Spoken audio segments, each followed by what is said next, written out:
ಈ ಮಠದ ಕಂಬಗಳಿಗೂ ನಿಮ್ಮನ್ ಕಂಡ್ರೆ ಆಗಲ್ವಲ್ಲ. ಹೌದು, ಕಂಬ ಬಂದು ನಿನ್ನ ಹತ್ರ ಹೇಳಿತ್ತು, ಅನಂತ ಅನಂತ ಭೋಗೇಂದ್ರಾಚಾರ್ಯರನ್ನ ಕಂಡ್ರೆ ನನ್ಗಾಗಲ್ಲ ಅಂತ. ಅಲ್ಲ ಆಚಾರ್ಯರೇ, ನಾರಾಯಣಾಚಾರ್ಯರು ಅದ್ದೂರಿ ಕಾರ್ಯಕ್ರಮ ಬೇಡ ಅಂದ್ರೆ ನೀವ್ಯಾಕೆ ಬೇಸರ ಪಟ್ಕೋಬೇಕು? ರೀ ಭಟ್ರೆ, ಹೂವಿನಿಂದ ನಾರೂ ಸ್ವರ್ಗ ಸೇರ್ತು ಅನ್ನೋ ಹಾಗೆ ಗುರುಗಳನ್ನ ಮೆಚ್ಚಿಸಿ ಒಂದು ಕಲ್ಲಿಂದ 2 ಹಕ್ಕಿ ಹೊಡಿತೀನಿ, ನೋಡ್ತಾ ಇರಿ. ಅದಕ್ಕೆ ಅವ್ರು ಒಪ್ತಾ ಇಲ್ವೇ? ಅದು ಅವರ ದೊಡ್ಡ ಗುಣ. ಆದ್ರೆ ನನ್ನ ಕೆಲಸ ಆಗ್ಬೇಕಲ್ವೇ, ಅವ್ರಿಗೆ ಒತ್ತಾಯ ಮಾಡಬೇಕು ಗೋವಿಂದ. ಆದ್ರೆ ಆಚಾರ್ಯರೇ, ದೊಡ್ಡ ಗುರುಗಳು ನಿಮ್ಮ ಆಲೋಚನಾ ಕ್ರಮನ ಬದಲಾಯಿಸ್ಕೊಳ್ಳಿ ಅಂದ್ಬಿಟ್ರಲ್ಲ. ಅವರು ಹಾಗೆ ಹೇಳಿ ಗೋವಿಂದ. ನಾವು ಅಂದುಕೊಂಡ ಕೆಲಸ ಸಾಧಿಸ್ಬೇಕಾದ್ರೆ ಈ ರೀತಿ ಬುದ್ಧಿವಾದ ಹೇಳಿಸ್ಕೊಳ್ಳೋದು ಇದ್ದೇ ಇರುತ್ತೆ. ಇದಾಗೋ ಕೆಲ್ಸನಾ? ಇದು ನಾಟಕ ಗೋವಿಂದ, ನಾಟಕ. ನಾರಾಯಣಾಚಾರ್ಯರು ದೊಡ್ಡ ಗುರುಗಳ ಪೂರ್ವಾಶ್ರಮದ ಸಂಬಂಧಿ. ನಾನು ಅವರ ಸನ್ಯಾಸ ಸ್ವೀಕಾರ ಕಾರ್ಯಕ್ರಮಕ್ಕೆ ತೋರಿಸೋ ಮುತುವರ್ಜಿನ ನೋಡಿ ಹಿರಿಯ ಗುರುಗಳಿಗೆ ನನ್ನ ಮೇಲಿರುವ ಅಸಮಾಧಾನ ಕಡಿಮೆ ಆಗಬೇಕು. ಮುಂದೆ ನಾನು ಅವರ ಅನುಗ್ರಹದಿಂದ ಮಠದ ಪಾರುಪತ್ತೆದಾರನಾಗಬೇಕು. ಆಗ ನೀನು ನನ್ನ ಶಿಷ್ಯನಾಗಿರ್ತೀಯ. ಮತ್ತೆ ನಾನು? ಭಟ್ರೆ, ಸೌಟು ಪಾತ್ರೆಗಳೇ ನಿಮ್ಮ ಸಂಸಾರ ಅಲ್ವೇ? ಅದರಿಂದ ಹೊರಗೆ ಬರೋಕ್ಕಾಗತ್ತೆಯೇ? ಈಗ ನಿಮ್ಮ ಮನೆಗೆ ಕದ್ದು 2-3 ಕಾಯಿಗಳನ್ನ ಮಾತ್ರ ಕಳಿಸ್ತಾ ಇದ್ದೀರಿ. ಅದೇ ನಾನು ಪಾರುಪತ್ತೆದಾರನಾದ್ರೆ ನಿಮ್ಮ ಮನೆಗೆ 2-3 ಮಂಕ್ರಿಗಳನ್ನ ಕಳಿಸೋ ವ್ಯವಸ್ಥೆ ಮಾಡ್ತೀನಿ. ಪಾರುಪತ್ತೆದಾರರು ಭೋಗೇಂದ್ರಾಚಾರ್ಯರಿಗೆ ಜಯವಾಗಲಿ.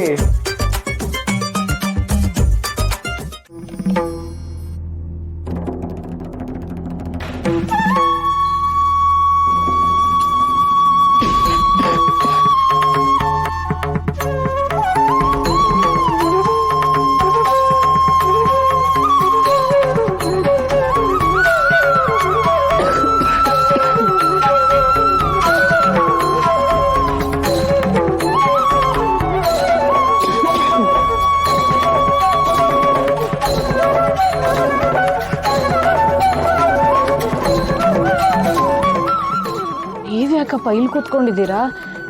ಮಲ್ಕೋಬಾರ್ದಾ? ತುಂಬಾ ಹೊತ್ತಾಯ್ತು. ಅಮ್ಮ, ನಾವಿಲ್ಲೇ ಮಲಗ್ತೀವಿ.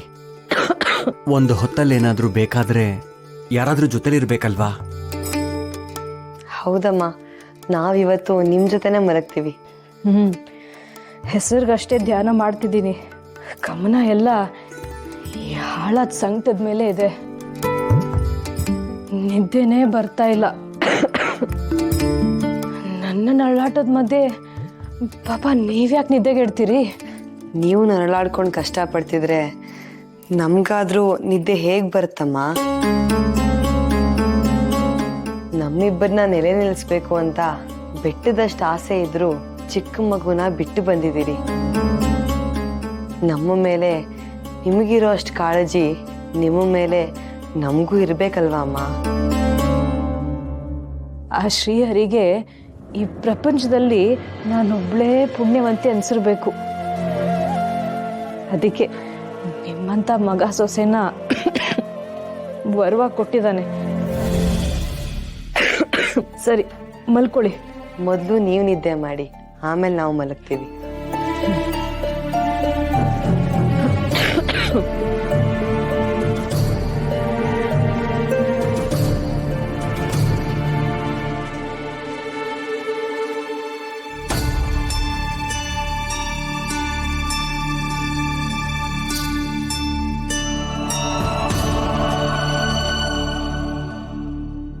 ನಾಳೆನೇ ಮುಹೂರ್ತ ನೋಡ್ಬೇಡಪ್ಪ.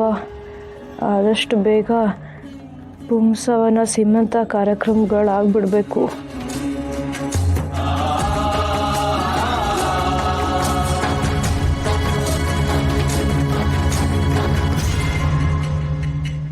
ನಾರಾಯಣಾಚಾರ್ಯರೇ, ನೀವು ಸನ್ಯಾಸ ಸ್ವೀಕಾರ ಮಾಡಬೇಕೆಂಬುದು ನಿಮ್ಮ ಬಹುದಿನಗಳ ಬಯಕೆಯಾಗಿತ್ತು ಅಲ್ಲವೇ? ಹೌದು ಗುರುಗಳೇ. ಅದೆಂದೋ ಬಾಲ್ಯದಲ್ಲಿ ನಿಮ್ಮ ಕೃಪಾಶೀರ್ವಾದದಿಂದ ನನ್ನ ಮನಸ್ಸು ಸನ್ಯಾಸದ ಕಡೆ ಒಲಿಯಿತು. ಅಂದಿನಿಂದ ಅರೆಗಳಿಗೆ ಸಹ ವಿಚಲಿತವಾಗಿಲ್ಲ. ನೀವು ಮಠದಲ್ಲಿ ಯಾವಾಗಲೂ ಹಠಯೋಗದಲ್ಲಿರ್ತಿದ್ರಿ. ಸನ್ಯಾಸಿಯಾಗಬೇಕೆಂಬ ಆಸೆಗೆ ದೇಹದಂಡನೆಯೇ? ಇಲ್ಲ ಗುರುಗಳೇ, ಗುರು ಕರುಣೆಗಾಗಿ ದೇಹ ಮನಸ್ಸು ಪರಿತಪಿಸ್ತಾ ಇತ್ತು. ಗುರು ಕರುಣೆಗಾಗಿ ಭಗವಂತನ ಮೊರೆ ಹೋಗುತ್ತಿದ್ದೆ. ಭಗವಂತ ಏನು ಹೇಳಿದ? ಗುರು ಕರುಣೆಯಿಂದ ವಂಚಿತರಾದವರನ್ನ ತ್ರಿಮೂರ್ತಿಗಳೂ ಸಹ ಕಾಯಲಾರರು. ಗುರು ಮನಸ್ಸು ಮಾಡಿದರೆ ತ್ರಿಮೂರ್ತಿಗಳನ್ನು ಸಾಕ್ಷಾತ್ಕಾರ ಮಾಡಿಕೊಳ್ಳಬಹುದು ಎಂದು ದೈವಾಣಿಯಾಯಿತು. ನಾವು ಕಂಡ ಹಾಗೆ ಬಾಲ್ಯದಿಂದಲೂ ತಮ್ಮ ಮನಸ್ಸು ಸನ್ಯಾಸದ ಕಡೆಗೇ ಇದೆ. ನಿಮ್ಮಲ್ಲಿ ಆ ಪಕ್ವತೆ ಬರಲೆಂದೇ ಹಿರಿಯ ಗುರುಗಳು ಮತ್ತು ನಾವು ನಿಮ್ಮನ್ನು ಕಾಯಿಸಿದ್ದು. ಹಿರಿಯ ಗುರುಗಳ ಆದೇಶವಾದ ಮೇಲೆಯೇ ನಾವು ಇದಕ್ಕೆ ಸಮ್ಮತಿಸಿದ್ದು. ಇಂದು ನೀವು ಸನ್ಯಾಸ ಸ್ವೀಕಾರ ಮಾಡುತ್ತಿದ್ದೀರಿ. ಸನ್ಯಾಸ ಒಮ್ಮೆ ಸ್ವೀಕಾರ ಮಾಡಿದ ಮೇಲೆ ಸಂಸಾರದ ಕಡೆ ತಿರುಗೂ ನೋಡುವಂತಿಲ್ಲ. ಕಾಯ, ವಾಚ, ಮನಸ ಪರಿಶುದ್ಧವಾಗಿರಬೇಕು. ಮತ್ತೊಮ್ಮೆ ಯೋಚನೆ ಮಾಡಿ, ಸಂಸಾರಿಯಾಗಿದ್ದುಕೊಂಡೇ ಅದೆಷ್ಟೋ ಮಹನೀಯರು ಬಹಳಷ್ಟು ಸಾಧನೆಗಳನ್ನು ಮಾಡಿ ತೋರಿಸಿದ್ದಾರೆ. ಅವರ ಮಾರ್ಗದಲ್ಲೇ ನೀವು ಸಾಧನೆ ಮಾಡಬಹುದು.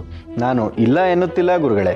ನನ್ನ ಮನಸ್ಸು ಸನ್ಯಾಸದತ್ತಲೇ ಒಲಿದಿದೆ, ಸನ್ಯಾಸವನ್ನೇ ಬೇಡುತ್ತಿದೆ. ನನ್ನ ನಿರ್ಧಾರ ಅಚಲವಾಗಿದೆ. ಒಳ್ಳೆಯದು.